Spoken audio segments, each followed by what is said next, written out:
crois qu'il faut pouvoir et savoir Je demande à ma mère, d'ailleurs refaire de sa me vie tuer, à chaque matin. parce que j'ai peur. Je suis terrorisée. Je me demande, jusqu'où va aller cette paralysie. Quand le cauchemar va se terminer? Je me pose même la question, c'est vraiment réel tout ce qui se passe? Alors qu'elle n'a que 29 ans et qu'elle est une jeune maman en pleine forme, la vie de Violaine bascule. Du jour au lendemain, son système immunitaire se met à attaquer son système nerveux périphérique. Tout son corps se paralyse. Violaine devient littéralement enfermée dans son corps. Celle qui ose est allée à la rencontre de Violaine et cela n'a pas été difficile puisque nous avons la chance de l'avoir comme illustratrice de notre média cellequiose.com. Et oui, tous les jolis dessins que vous voyez sur notre site et notre compte Instagram sont dessinés par Violaine. Je vous propose tout de suite d'ouvrir grand vos oreilles pour écouter l'histoire atypique de Violaine et découvrir comment elle s'en est sortie. Et pour aller plus loin, je vous recommande son livre Patiente aux éditions Bold. Bonne écoute. Siffle un mec dans la rue, mets-lui une main au cul. Est-ce que tu l'as déjà fait?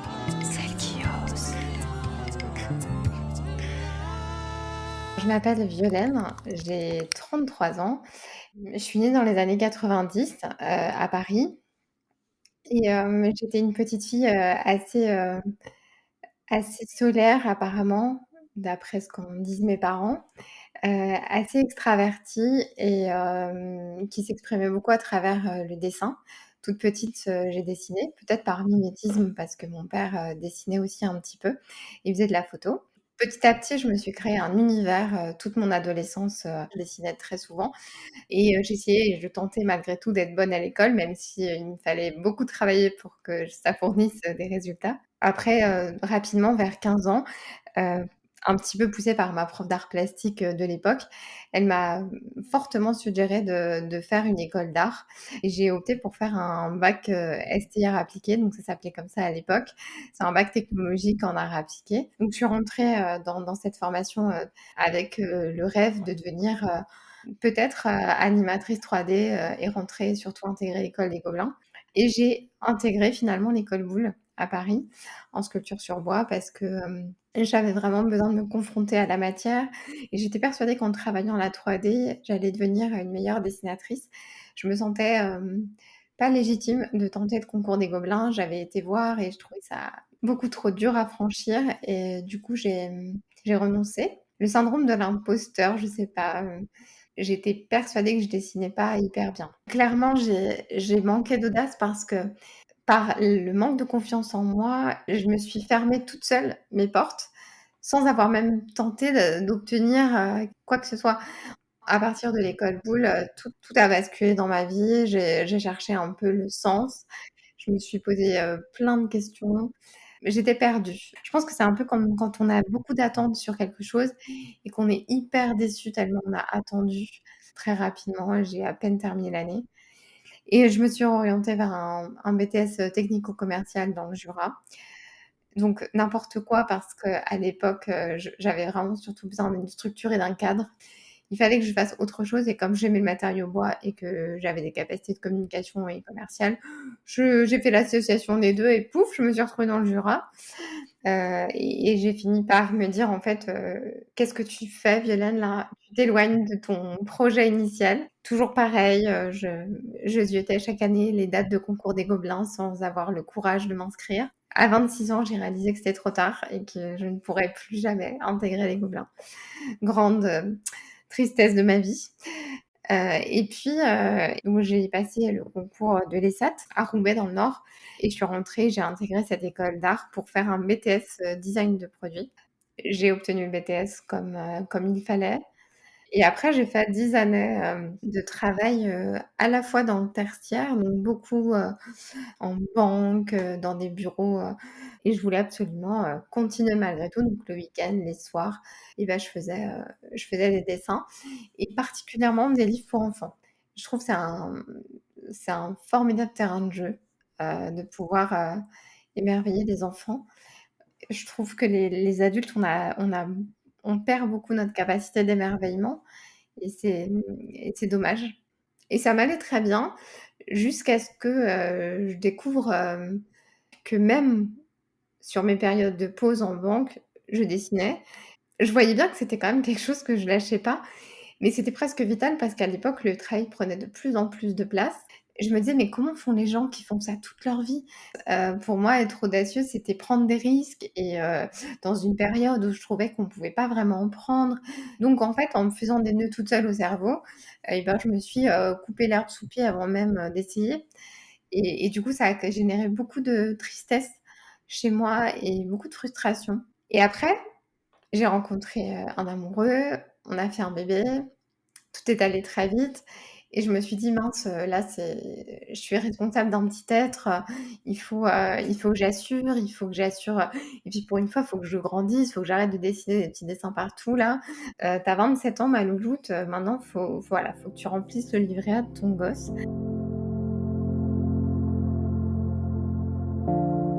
Je crois que j'ai voulu devenir grande et rentrer dans une case. J'ai pas vraiment cru en ce projet. Je savais que, en choisissant la carrière artistique, il fallait non seulement avoir du talent, mais aussi, de la persévérance, une grosse confiance en soi pour défendre ses projets, défendre son truc et puis c'était un peu comme les castings, d'acteurs. Ceux qui y arrivent, c'est pas nécessairement ceux qui ont le plus de talent, mais c'est aussi le concours de circonstances, la chance, et cetera et moi, j'ai ni provoqué la chance, ni cherché à l'avoir et j'ai complètement, laissé, le dessin, l'art de côté, amèrement et je me suis dit: «Voilà, on va rester sur la banque».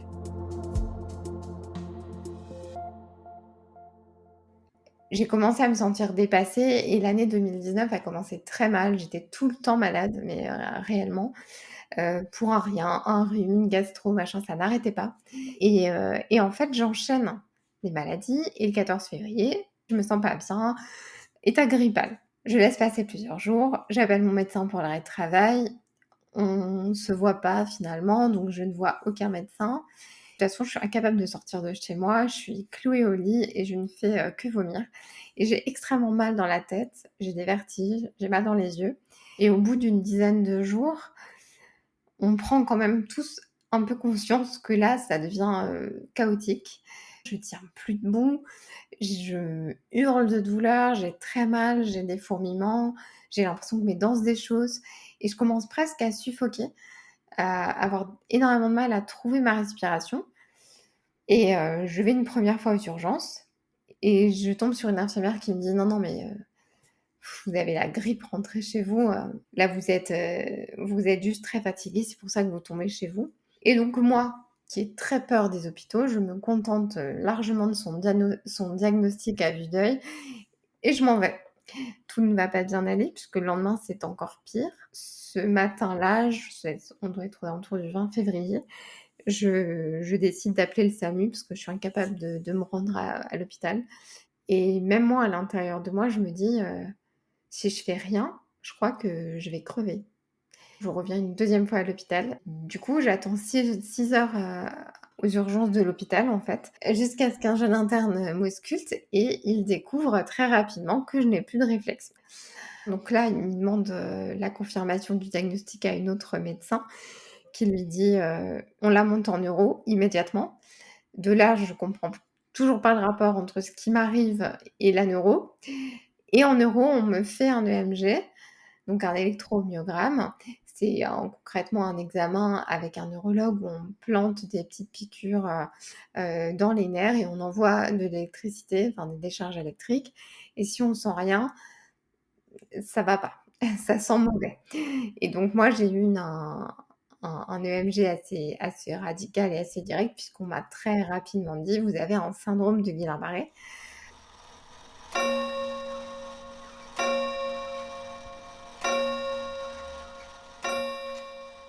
Donc comme je ne sais pas ce que c'est, je demande simplement si ça se soigne. On me répond: «Oui, mais il va falloir être patiente». À ce moment-là, le mot patience, en fait, j'en prends pas du tout, conscience. Pourtant, il va me suivre toute ma rééducation, mais on va me le répéter ce mot: «Il va falloir être patiente, il va falloir être patiente». On a dû me le répéter, mais des dizaines et des dizaines de fois en rééducation et à l'hôpital. Mais à ce moment-là, c'est la première fois qu'on me le dit et je me dis: «OK, mais patiente, ça veut dire on me donne un médicament et demain c'est fini, quoi». À ce moment-là, le neurologue m'explique, très brièvement ce que j'ai, sans m'inquiéter. Il me dit juste: «Madame, vous allez vous paralyser petit à petit, de plus en plus, pour une durée indéterminée. Mais vous ne vous inquiétez pas, tout va bien se passer. Vous allez pouvoir tout récupérer, votre vie va redevenir comme avant. Mais d'abord, vous allez passer un petit temps en réanimation». Mais moi, à ce moment-là, je comprends pas le rapport vraiment entre ce syndrome et la réanimation. Heu, je commence à sincèrement avoir énormément de mal à trouver mon air. Je commence à m'affoler. Une médecin, me caresse les cheveux pendant qu'on m'endort et me dit, «Tout va bien se passer, il va falloir être patiente» et je m'endors sur ces mots et quand je me réveille, j'ai 2 tubes dans la bouche. Je suis dans une chambre sans fenêtre. Je vois que ma mes tuyaux sont reliés à une machine. Je comprends très vite que c'est cette machine qui me permet de respirer et là, je me rends compte que ce syndrome, c'est pas une grippe, c'est quelque chose de très grave et ce passage en réa va être peut-être un petit peu plus long que ce que j'avais imaginé. Les jours suivants, on m'explique que mon système immunitaire s'est attaqué lui-même à mon corps, à cette myéline, la gaine qui entoure les nerfs, mais aussi à certains nerfs, donc j'ai aussi une atteinte axonale. Le Guillain-Barré a commencé par, les pieds et il va remonter de plus en plus jusqu'à la tête. J'ai été intubée sur épuisement respiratoire. En fait, je vais devoir rester éveillée et consciente de mon état parce que les médecins ont besoin de savoir jusqu'où je vais me paralyser, jusqu'où va aller la maladie. Je vois que l'incendie dans mon corps, il va très vite. On a l'impression, qu'on nous scie les jambes, vivantes et les membres. C'est, des vagues de douleurs permanentes qu'il faut affronter comme des contractions, mais en puissance 1000 et donc du coup, on me donne énormément de calmants. Ces mêmes calmants qui me font à la fois avoir des hallucinations, des chaleurs extrêmes. Je suis constamment nue, je supporte même pas un drap sur mon corps. Je demande à avoir un ventilateur en permanence orienté vers moi pour avoir de l'air. J'ai l'impression que je suis, dans un désert aride. J'ai tout le temps la bouche sèche parce que je suis intubée. Rapidement, on me propose une trachéotomie, donc c'est un trou dans la fourchette sternale qui permet, du coup, d'être un petit peu plus confortable, de pas avoir la bouche constamment ouverte. C'est extrêmement douloureux parce que les tubes de trachéotomie, il y en a 2, ils sont lourds et le collier serre, l'orifice, fait mal. Pendant qu'on m'a posé, la trachéotomie, j'ai fait un pneumothorax. Il y a toujours, à chaque fois, une complication supplémentaire. Les traitements antidouleurs qui donnent les nausées, le Frésuban, donc c'est les poches d'aliments, qui écœurent en permanence. Je suis toujours dans l'inconfort. Il n'y a aucune position qui me soulage. La seule chose qui me soulage, alors c'est à la fois les visites de mes proches qui vont être d'un courage exemplaire parce qu'ils vont tous mettre leur vie à l'arrêt. Ma mère va se mettre en arrêt, mon conjoint également. Il y a tout un monde qui s'organise pour prévenir mon employeur, pour prévenir tout un tas de gens, pour s'occuper de la crèche de Lucas, de mon fils. Enfin, c'est un marasme sans nom. Je suis partie, en fait, du jour au lendemain et du coup, toute la vie doit se réorganiser comme ça et puis moi, je demande à avoir, constamment quelqu'un près de moi parce que j'ai peur. Je suis terrorisée. J'ai absolument aucun courage. Si je pouvais, j'arracherais tout, je me barrerais, clairement. Mais à ce moment-là, j'en ai pas les capacités physiques et à ce moment-là, je trouve que je n'ai absolument aucun mental. Je suis juste à la fois sidérée, totalement paralysée de douleur, totalement paralysée par la peur. Je me demande, jusqu'où va aller cette paralysie, quand le cauchemar va se terminer. Je me demande même si je suis pas en train de faire un cauchemar d'ailleurs. Je me pose même la question, est-ce que c'est vraiment réel tout ce qui se passe? Et ce qui me rend les choses très réelles, c'est que les proches viennent me voir tous les jours, me parlent de mon quotidien, me parlent de Lucas. Ils me collent, des photos, qu'on va appeler le mur de la motivation pour que je puisse, garder l'espoir, en fait, et me rappeler, les bons moments de ma vie d'avant. Du coup, c'est assez fou, en fait, de dire que la vie, bascule comme ça, presque du jour au lendemain, et qu'un corps, qui se paralyse le fait dans la douleur, mais très, très vite. Moi qui aimais pas les hôpitaux, je suis servie, et en plus, je trouve ma chambre absolument abominable. J'ai aucune vue sur l'extérieur, je me dis: «Mon Dieu, j'ai l'impression d'être dans un caveau en permanence». Ne pas voir la lumière du jour, c'est quelque chose qui m'attriste beaucoup. Je demande à ma mère, d'ailleurs, de me tuer. Je lui ai dit: «Tue-moi avec mon œil», parce qu'en fait, j'ai plus qu'un œil qui bouge à ce moment-là. J'arrive à communiquer avec ce qu'on appelle un alphabet hésarin. C'est un alphabet où les lettres, sont classées dans l'ordre, que l'on utilise le plus, et je cligne de l'œil pour valider les lettres. Le mot, du coup, autant dire, pour créer un mot, c'est interminable, c'est épuisant. Je m'endors même des fois entre 2 mots parce qu'en fait, j'ai besoin de récupérer, c'est épuisant. Ensuite vient la phase, plateau. Donc tous les Guillain-Barré, c'est une phase où on récupère pas, mais on perd plus, et on sait que la maladie va arrêter, l'incendie s'est arrêté, et maintenant on va rester un moment, paralysé dans son corps. Donc là, bah, c'est la période, la plus momie que je connaisse. On me tourne, on me bouge, pour les soins quotidiens, pour changer mes couches parce qu'évidemment je n'ai plus le contrôle, des sphincters, pour me laver, pour me faire les soins de trachéotomie. Mes journées ne sont plus que des des soins, protocoles médicaux qu'on me répète tous les jours. Je n'ai plus aucun plaisir. Au bout d'un moment, je me dis, «Si je suis là pour un moment, une durée indéterminée, autant arrêter de compter les jours parce que là, tu vas te faire, du mal, clairement». Et dans ma tête, un peu comme quelqu'un en prison, je me fais des petits bâtons en me disant: «Bon allez, ça y est, la matinée, c'est passé, check. L'après-midi, c'est bon, check». Et ce qui est cool et ce qui ponctue vraiment de manière, top mes journées, et c'est vraiment le seul moment de plaisir que j'ai, c'est de voir mon kiné, en plus de mes proches, mais de voir mon kiné parce que mon kiné, il me mobilise 3 heures en moyenne par jour, ce qui est énorme. Il me mobilise passivement, et ça, c'est essentiel parce qu'un corps n'est pas fait pour rester, inerte, sinon il s'enraidit, et s'il s'enraidit, ça peut être définitif.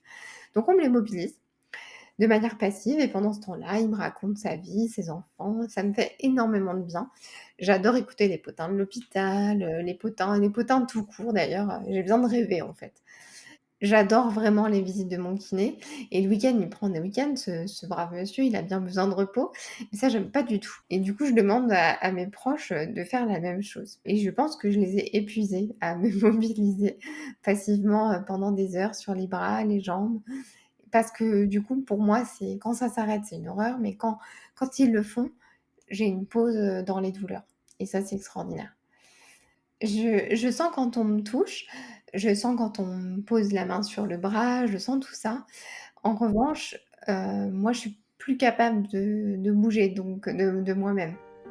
Dans ma tête, mon fils, j'étais obsédée. Les premiers jours où je suis rentrée en réanimation, j'étais obsédée par le fait que j'avais pas pu lui dire au revoir, que je ne l'avais pas vu le matin où j'étais partie, et j'étais extrêmement en colère de ne pas avoir pu lui expliquer, ce qui m'arrivait avec mes mots, et de lui dire de vive voix. Donc j'avais l'impression d'avoir déserté la maison, d'être partie comme une voleuse, de ne pas pouvoir lui avoir dit au revoir, ça me déchirait le cœur. Et quand on me l'a ensuite amené, plusieurs semaines après, parce que la réanimation, c'est quand même un espace, très particulier et qui est normalement interdit aux enfants, les médecins avaient compris l'importance de la motivation, dans mon parcours de guérison, et du coup, ils ont accepté que je puisse voir mon fils, et mon fils, ça a été, extrêmement difficile de le voir parce que quand il rentrait dans les chambres, il ne m'a pas reconnue. Pour lui, j'étais un corps inerte, sans expression. Il voulait tirer sur les tubes, mais il cherchait sa maman. Il savait pas où était sa maman et pourquoi on l'emmenait là. parce qu'en plus, il avait le droit de rien toucher. Il avait 2 ans, il avait juste envie, il venait juste d'apprendre à marcher, il avait juste envie de parcourir, le monde, la chambre, et tout toucher. Et dans une chambre de réa, on peut rien toucher.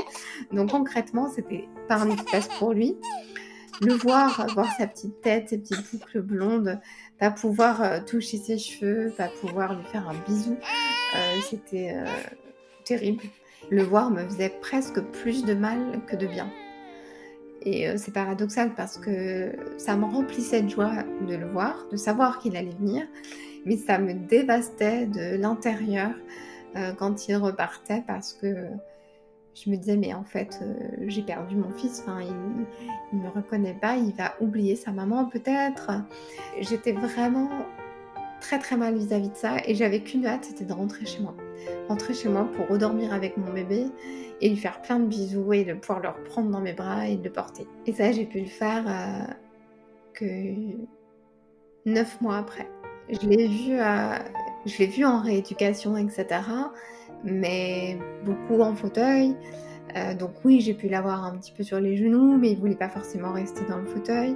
Et puis après, j'ai mis vraiment du temps à pouvoir le reprendre dans mes bras, le serrer avec toute la force dont je disposais. Mais par contre, je n'ai jamais pu le reporter debout dans mes bras. Donc pour moi, en fait, oui, j'ai arrêté de porter mon fils à 2 ans.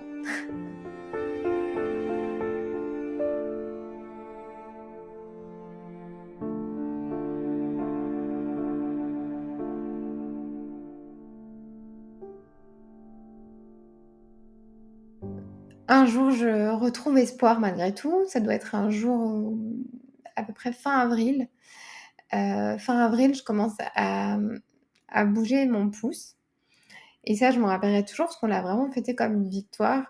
Au début, on n'était que le kiné et moi à y croire, et puis le médecin a confirmé plus tard: «Oui, oui, elle est en train de sortir de la phase plateau».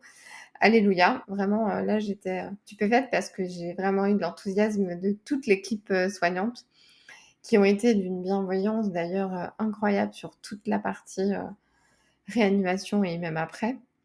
J'ai commencé à retrouver espoir à partir de ce moment-là.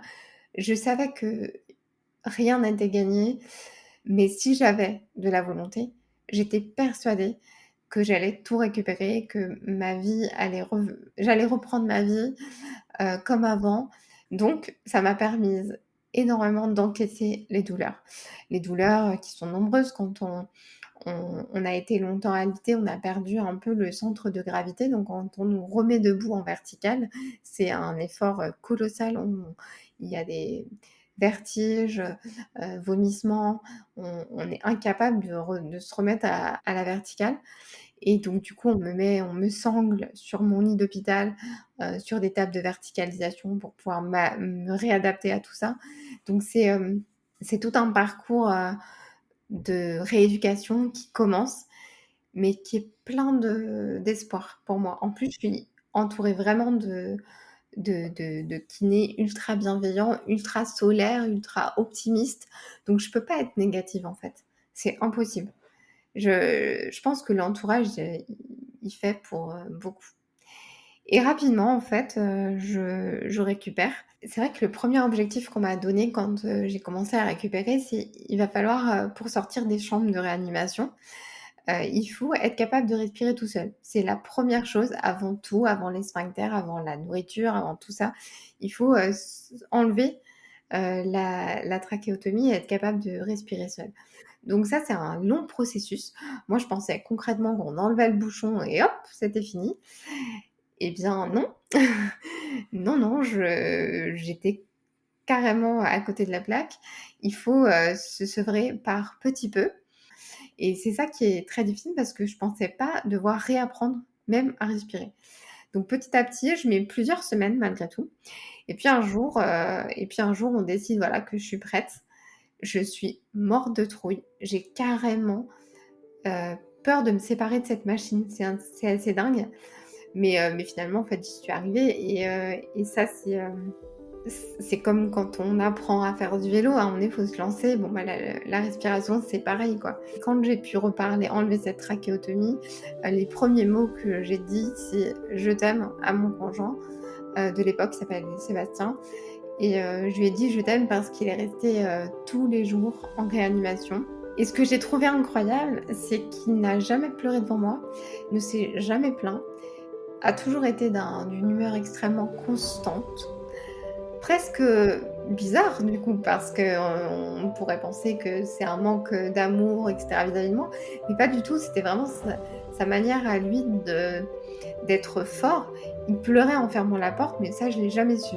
Devant moi, c'était toujours, une stature, cool, posée, comme si on était tous les 2 dans le canapé et qu'on regardait, rien d'ailleurs, parce qu'on pouvait pas regarder la télé, mais on regardait, rien et il me racontait, pas grand-chose non plus parce que c'est pas un grand bavard, mais il avait le mérite au moins d'être à côté. Ça, je lui en remercie et il le sait et j'aurai une reconnaissance éternelle, vis-à-vis de cette attitude parce que je pense que c'est pas évident de voir sa femme d'un coup scopée de partout, branchée de partout, qui va pas très bien, qui a aucune expression sur le visage.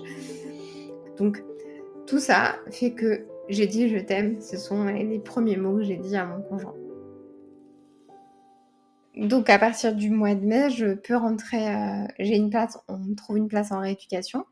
Quand j'arrive, ça ressemble très fortement à un hôpital, voire pire, parce que je vois des gens, qui sont vraiment abîmés, cassés, des amputés, enfin, c'est terrible, ça sent, la soupe. Pour moi, le centre, c'était quand même un peu plus, un peu moins médical et un peu moins moche. En fait, c'était tout aussi moche. Les gens sont aussi en blouse, il y a des médecins, enfin rien ne change, quoi. Donc je suis très, très déçue et moi j'ai surtout envie qu'on me foute la paix. Eh bien non, on me dit, rapidement: «En fait, tu es en centre de rééducation, la myéline se reconstruit, très rapidement dans les 3 mois, donc il faut que tu fournisses un maximum d'efforts, très vite parce que c'est une course contre la montre et puis tout ce que tu vas pouvoir récupérer dans la première année, c'est, vital, c'est essentiel, c'est maintenant que tu dois faire les efforts». Donc, ancienne sportive que je suis, quand on me dit: «Il faut faire des efforts, mais ça va payer», no pain, no gain, OK, j'y vais. Donc il faut que j'adopte, le fauteuil électrique, enfin les fauteuils roulants, tout ça. J'ai pas du tout envie.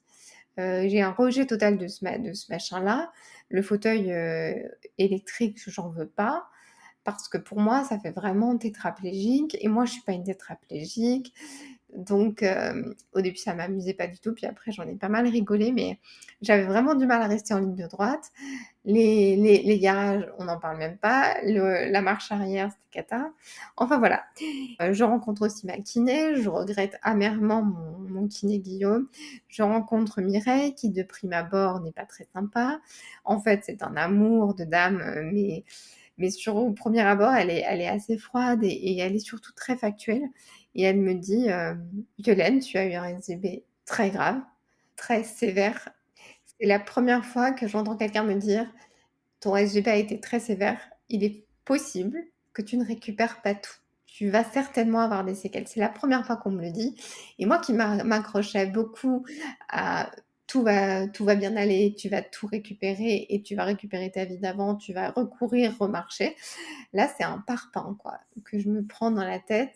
Il va me falloir plusieurs jours pour, digérer cette nouvelle, pour l'accepter et puis finalement, je l'accepte pas et j'utilise toute cette colère pour dire: «OK, vous croyez vraiment que je ne vais pas tout récupérer? Mais moi, je vais vous prouver que je vais tout récupérer et vous allez voir que moi, je m'appelle Violaine et que Violaine, elle abandonne pas et que là, je vais remarcher, je vais sortir de ce fauteuil». Et armée de toute cette, colère et bien, finalement, je fais des progrès, fulgurants en rééducation. J'ai un programme extrêmement dense. Un centre de rééducation, c'est un emploi du temps de ministre. J'enchaîne, l'ergothérapie, l'orthophonie, les séances de balnéo, les séances d'activité physique adaptée et la kinésithérapie sur plateau. Le soir, je m'écroule dans mon lit à 21:00, je suis épuisée, mais je suis radieuse parce que tous les jours je progresse, tous les jours je sais faire un truc de plus, tous les jours c'est moins difficile. Alors oui, ça fait mal. Oui, tu as des crampes, mais incroyables. Mais ce qui est génial, c'est que je retrouve quand même la sensation d'avoir, à nouveau une activité physique dirigée sur mon corps, que je le réapprivoise, qu'il a envie de refonctionner, que je suis maîtresse un peu de mon destin et que ça va bien se passer. Et au centre de rééducation, ce qui est assez extraordinaire, c'est que, au début, je voulais pas du tout, côtoyer, les personnes avec moi et puis rapidement, on m'a placée à la cantine, à côté d'autres jeunes, du centre qui allaient passer aussi tout l'été comme moi en centre de rééducation et ces fameux copains, avec qui je mange à la cantine vont être un super, pilier pour moi. Ça va être des piliers pour moi parce que c'est des jeunes qui, comme moi, ont eu un accident de vie, dramatique. On a tous des pathos différentes, mais on décide tous de prendre les choses avec beaucoup de, alors je dirais pas de philosophie, mais beaucoup d'humour et d'autodérision, de façon à accepter un tout petit peu plus notre état, de façon à accepter, l'inacceptable finalement et d'essayer de se donner du courage et en fait, on s'encourage les uns avec les autres, on se motive, on se félicite, on rigole, on fait plein de trucs. J'ai l'impression d'être en colonie de vacances. Comme on est tous un peu cassés, on n'a pas vraiment la conscience qu'on est malade, qu'on a des séquelles d'un truc. On est tous un peu au même, niveau et puis il faut savoir que le centre de rééducation, c'est quand même un espace hyper adapté à nos problèmes. Tout est accessible en fauteuil, tout est, assez simple et je m'en rendrai compte bien après quand je rentrerai à la maison et après dans la vraie vie. Là, c'est pas la même chose, quoi. Les obstacles sont bien plus nombreux. Le monde est pas très adapté finalement et on s'en rend compte, de manière assez brutale. Celle qui ose.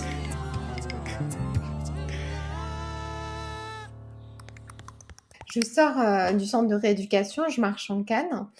Je peux rentrer chez moi à partir de mars, 2020.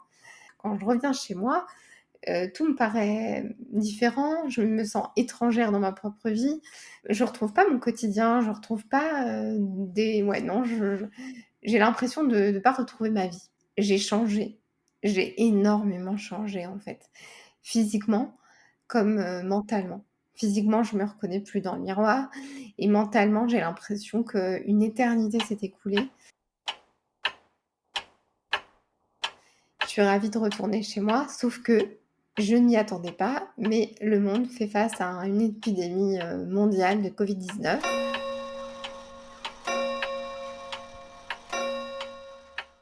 Là, finalement, je retrouve ma liberté en rentrant chez moi et hop, on me l'enlève à nouveau en me disant: «Tu peux plus sortir». Bon, moi, je le vis plutôt bien parce que j'ai un balcon, parce que je vais passer, toute ma période de Covid, en autarcie avec mon fils, que c'est absolument exceptionnel pour se retrouver, on se réapprivoise, on recrée du lien. J'arrive à lui expliquer chaque jour un petit peu ce qui s'est passé, de façon à ce que, bah, les choses se fassent en douceur et qu'il comprenne que jamais, mais jamais je ne l'ai abandonné.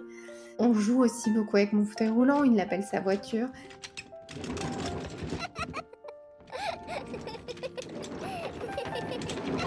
Et puis dans ses yeux, dans son regard, je me dis: «Mais je peux pas, il faut qu'il soit fier de moi, quoi. Il faut que sa maman, ça soit pas juste une handicapée qui a pas eu de chance, une femme qui va s'apitoyer sur son sort». Et du coup, je me suis dit: «Non, non, il faut que tu te battes, que tu essaies de t'insérer dans le monde valide, à coûte que coûte. Il faut vite que tu reprennes une activité professionnelle et que tu retrouves un sens, un cadre, une structure de vie un peu plus normale parce que c'est vrai que j'ai conscience que je suis complètement à côté de mes pompes». Et je me dis: «Voilà, recentre-toi sur vraiment ce que tu aimes. Qu'est-ce que tu aimes?» Moi, j'aime écrire et j'aime dessiner.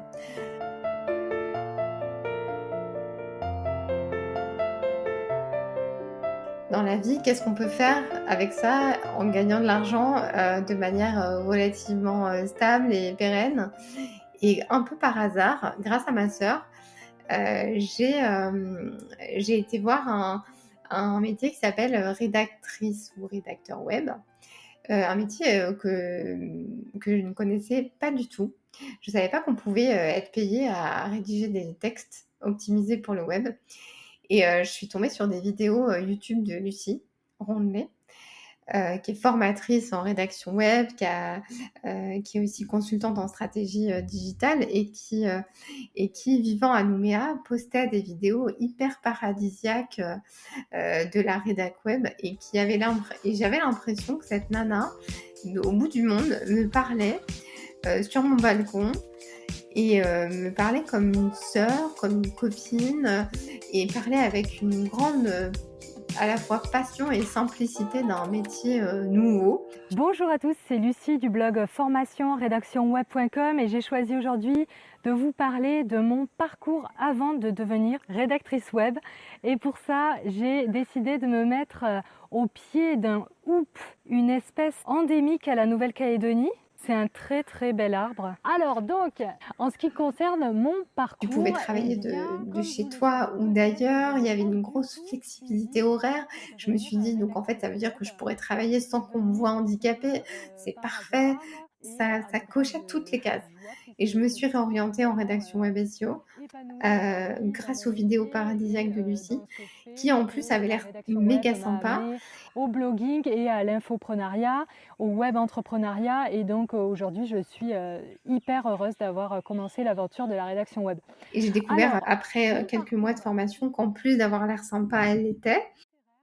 Et en fait, elle m'a appelée et elle m'a dit j'ai vu un de tes articles, il y avait une image, tu l'as illustrée, j'adore, ça te dit qu'on travaille ensemble sur un média. Et l'aventure a commencé comme ça. Et je la remercie parce qu'elle m'a donné ma chance à distance, sans ne s'être jamais vue. Elle m'a cru sur parole quand je lui ai dit que j'allais travailler bien et que j'allais mettre toute mon énergie là-dedans. Et en fait, ça a été 3 années passionnantes parce qu'on a dressé le portrait d'une centaine de femmes. Celle qui ose, c'est plus de 800 portraits. J'ai dessiné les traits de plus de 800 femmes que j'admire. Elle m'a refait ma culture générale et j'en suis ravie parce qu'il y avait beaucoup de boulot. Pouvoir et savoir. Refaire sa vie à chaque matin. Et du coup, j'y arrive et petit à petit, je commence à écrire et à dessiner tout ce qui m'est arrivé. Je crois qu'il faut se brûler. Il faut vivre, se reconquérir. Parce que les femmes sont fortes. Celles qui osent. Ça fera l'objet d'un livre et j'ai décidé plus tard de faire, en fait, de l'éditer. Mais dans les premiers temps, quand j'ai écrit et illustré, c'était surtout pour ne rien oublier, tout restituer à mon fils et puis vidanger tout ce que j'avais, toute ma colère, mes émotions. C'était pour moi la meilleure des thérapies. Ça m'a beaucoup aidée dans le processus d'acceptation. Et ça, je pense que je ne serais pas aussi positive si je n'avais pas eu le dessin. Le dessin était ma thérapie. Ce qui m'a donné l'audace de faire publier ce témoignage et finalement ce récit très personnel et très brut. Ce qui m'a donné l'envie de le faire et de franchir le pas, c'est à la fois les gens qui l'ont lu et qui m'ont dit « Non mais Violaine, ton récit, il est quand même très poignant, très percutant, ça pourrait donner de l'énergie aux autres, fais-le ». Et puis la deuxième chose, le point déclencheur, ça a été une interview avec Clémence Bélanger qui a sorti un livre qui s'appelle Née comme ça. Et Clémence, en fait, c'est une jeune femme qui avait mon âge, mais qui a une maladie complètement différente à la mienne. Elle est née avec un handicap. Et moi, j'avais trouvé très fort son témoignage de résilience, son autodérision aussi, sa force. Ses faiblesses, le fait de se raconter ses faiblesses, sa dépression, le fait qu'elle ait été à terre, le fait que tout soit pas si rose qu'elle n'a voulu le faire croire pendant longtemps. J'ai trouvé ça hyper encourageant et je me suis dit, pourquoi pas moi?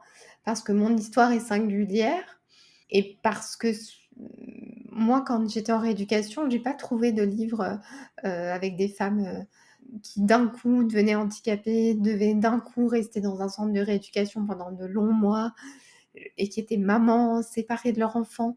J'ai pas trouvé ce type d'histoire-là, malheureusement, ou heureusement du coup. Et je me suis dit, je crois qu'il faut absolument que je témoigne de ça, quoi. Si ça pouvait inspirer ou en tout cas faire sourire au moins 1 heure le temps de la lecture du livre, j'avais gagné. C'est un récit féminin sur le handicap et sur le fait qu'à 30 ans, comment on fait pour accepter ou en tout cas se relever d'une maladie aussi brutale. Le fait d'avoir un Guillain-Barré quand on est une femme, ça peut paraître anodin, mais un corps qui se paralyse, en réanimation, on a l'impression, en tant que femme, de ne plus l'être, de devenir un corps simplement qu'on tourne, qu'on bouge, qu'on manipule. En plus, on est toutes nues, on est souvent habillées avec une calaxe et on n'a pas de sous-vêtements pour des raisons pratiques. On ne peut pas toujours être habillée, donc toute la partie pudeur vis-à-vis des personnels soignants masculins, etc. Il faut vraiment être à l'aise avec son corps parce qu'on est vraiment vu et revu. J'ai vraiment pris beaucoup de recul avec la nudité, grâce au SGB ou avec ou à cause, je ne sais pas. Et puis plus tard, dans ma rééducation, j'ai toujours été quand même frappée par le fait qu'on ne me demande jamais si j'ai besoin d'une contraception. On m'a rarement posé la question à savoir si j'avais retrouvé mes règles ou pas. Et c'est quand même quelque chose qui est fou parce que effectivement, je n'ai plus eu mes règles pendant plus d'une année. Mais après, j'avais envie à nouveau d'avoir des rapports sexuels. Et pour eux, c'était comme s'il y avait une sorte d'omerta, alors qu'en fauteuil roulant et en centre de rééducation, j'estime qu'on peut retrouver une vie sexuelle épanouie. Je sais pas, faut essayer. Et puis même, on m'a jamais posé la question, c'est moi qui l'ai posée. J'ai demandé, est-ce que je pourrais avoir à nouveau des enfants? Et quand on m'a répondu, on m'a dit, bah, vous, avec tout ce que vous avez vécu, vous voulez encore vivre une grossesse. Et moi, je me suis dit, mais est-ce que si j'en avais l'envie, ça me concerne, je crois? Et on m'a répondu, oui, mais ça va être très compliqué, et puis foutez la paix à votre corps. À 30 ans, je trouvais presque quand même normal et légitime d'avoir envie de poser cette question. Est-ce que c'est terminé pour moi les enfants ou pas? Après, moi, j'ai effectivement la chance d'en avoir un, mais j'aurais aimé décider du nombre d'enfants que j'aurais eu envie d'avoir. Je vous laisse la vie m'orienter sur cette question, mais je pense pas. Donc aujourd'hui, ça fait maintenant plus de 4 ans que j'ai eu le syndrome. J'ai conservé et je conserve d'importantes séquelles physiques et psychologiques un petit peu aussi. Je marche très difficilement à l'aide d'une canne. Je marche maximum maintenant 500 mètres, voire 1 kilomètre. Et le reste du temps, je suis en fauteuil roulant. En plus, à cela s'ajoute une fatigabilité importante. J'ai besoin de beaucoup plus de repos que les autres, de dormir beaucoup plus. J'ai encore beaucoup de médicaments contre les douleurs. Tous les ans, je fais un EMG, donc un électromyogramme, pour vérifier que mon corps récupère bien toute la myéline, tous les nerfs. Cet EMG est rarement très positif, mais un neurologue m'a très bien expliqué à l'hôpital d'Orléans qu'un EMG, c'est un état des lieux des nerfs. Effectivement, le diagnostic n'est pas bon. Dans mon cas, c'est un SGB très sévère, donc forcément mes nerfs sont très faibles et à l'EMG, ils répondent de manière très faible avec des codes très, très bas par rapport à la normalité. Mon seul espoir à l'avenir n'est pas de récupérer un EMG parfait. Les nerfs, ça prend beaucoup trop de temps. Il va me falloir jusqu'à la fin de ma vie pour que mon EMG redevienne normal, voire peut-être il ne reviendra jamais. En revanche, ma mobilité, elle dépend énormément de mes efforts et de ma rééducation. Si je n'entretiens pas ce que j'ai gagné, je vais le perdre beaucoup plus rapidement que quelqu'un de valide. On peut faire le parallèle avec des personnes âgées. Une personne âgée qui chute va mettre beaucoup plus de temps à récupérer d'un long moment sans mouvement que quelqu'un qui a du tonus musculaire et qui est en pleine forme. Mais le fait de faire de la rééducation, c'est un peu mon nouveau sport à moi. J'essaie de me créer des petits challenges et ça me crée aussi une forme de dopamine. je pense que je peux rien dire à quelqu'un qui est dans la souffrance, à part qu'il est tout seul et qu'il va devoir convoquer chez lui ou chez elle une force énorme, mobiliser énormément d'énergie pour s'en sortir, parce que l'énergie, elle va venir de soi-même et pas des autres, et d'aucune parole, je crois. C'est vrai que je crois que personne à ce moment-là peut avoir les bons mots. Parce que de toute façon, le temps, il est interminable et tu peux pas y faire face. La seule façon d'interrompre le temps, c'est la mort. Et si tu peux pas te la donner, et ben, faut trouver une autre solution. Et après, ce que je dirais à des gens qui ont des handicaps, visibles ou non, et qui se sentent très seuls et pas très compris, et ben, je leur conseillerais de trouver leur ikigai, le sens de leur vie, leur passion, leur petite flamme de vie, et de l'arroser tous les jours et de faire un truc génial avec, de faire du beau. Je suis pas forcément une femme tout le temps courageuse, hein, et je suis pas toujours optimiste. Il y a des jours, je pleure quand même comme un bébé, et même parfois, je vous envie terriblement, et j'envie terriblement les gens qui courent, et j'ai des mauvaises pensées en me disant, mais ah là là, pourquoi moi et pas elle? Et voilà, et donc je suis clairement pas un ange, et clairement pas irréprochable surtout. Mais peut-être que oui, j'ai eu à un moment donné l'audace de croire que mon livre allait pouvoir changer la vie de certaines femmes en rééducation. Et j'ai eu aussi l'audace de dire que je me sentais toujours à côté de la plaque dans la vie. Et maintenant, je suis à côté de la plaque, mais je sais pourquoi. Je suis handicapée. Et du coup, là, ça me fait presque du bien de me dire, bon, en fait, voilà, c'était ça mon chemin de vie. Il fallait que je devienne handicapée pour trouver ma place. Donc, c'est assez paradoxal, mais je me sens très heureuse maintenant. Cet épisode vous plaît ? N'oubliez pas de nous laisser un commentaire et d'attribuer une note à la chaîne. C'est le meilleur moyen de nous soutenir et c'est vraiment très important. À chaque Merci. matin.